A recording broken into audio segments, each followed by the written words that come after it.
Right now, this moment you are living has already happened. The sound of these words, the light in the room, the feeling of wherever your body is resting, all of it reached you a fraction of a second late. You are not experiencing the present.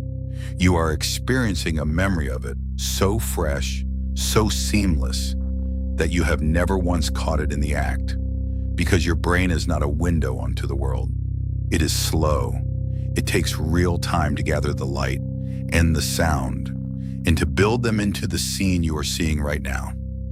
By the time that scene arrives in your awareness, the actual moment is already gone.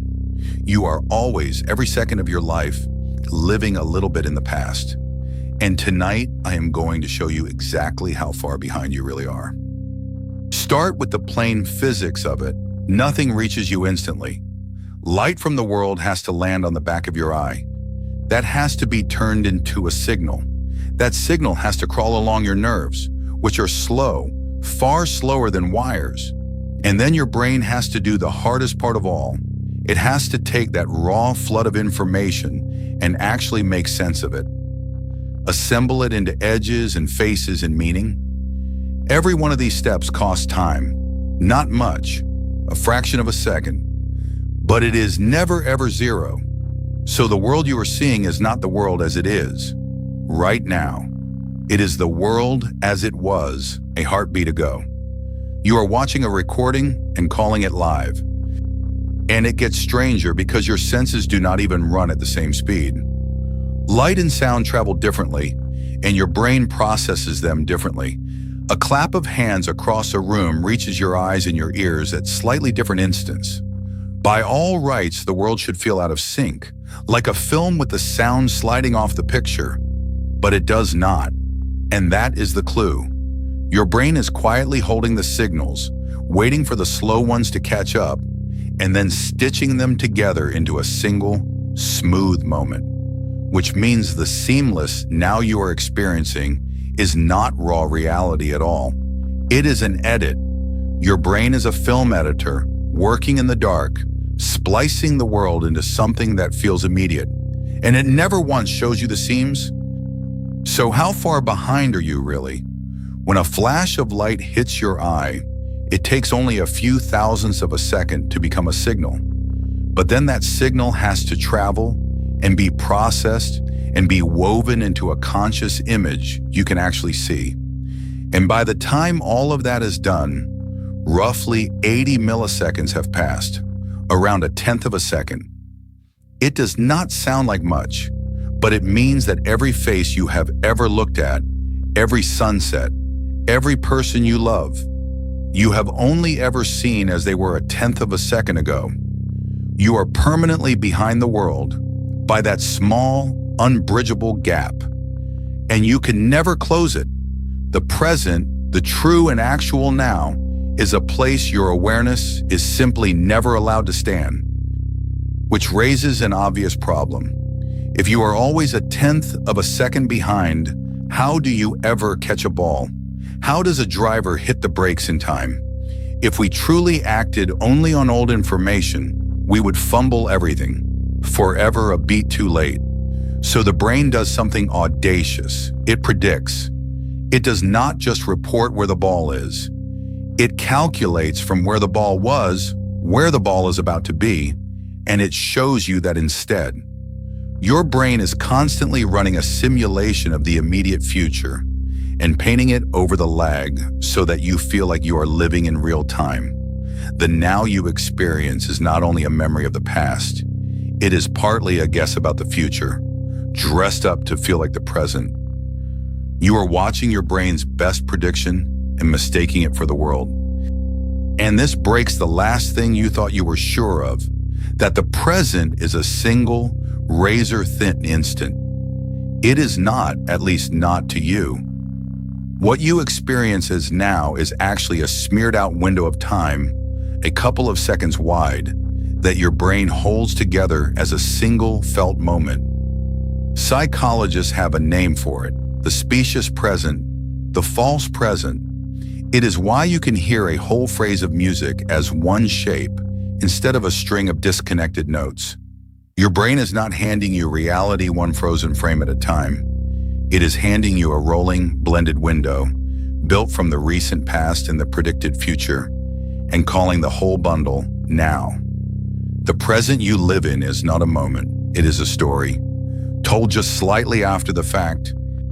Once you see this, you start to notice it everywhere. Hold up your hand and look at it. The light bouncing off your skin still takes time to reach your eye and be processed, so even your own hand is something you only ever see in the past. Look up at a star, and it is far more extreme. That light may have left thousands of years ago.